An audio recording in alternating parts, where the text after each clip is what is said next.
Assignment presentation से पुणी exam tension से भितर एत छंदी हो जाइलु जे आम माइंड पूरा स्ट्रेस को चली जाइला से आमको रिलैक्स करने मैम आम सहित क्लासरूम रे गोटे गेम कर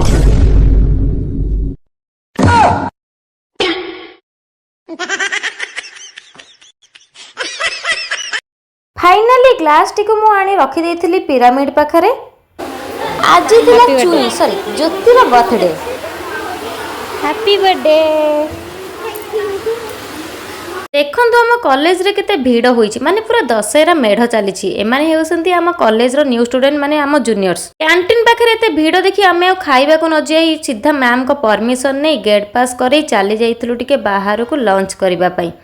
पाख रेस्टोरेंट को लंच करने सीना बाहरी चली आसिलु किंतु पाख रेस्टोरेंट रे आज जेहेतु फ्राइडे थिला सब नॉन वेज ही होइथिला आ मु तो वेजिटेरियन मो खाइबा पई मु बाहर गोटे रेस्टोरेंट रो ऑर्डर करिया को पड़िला।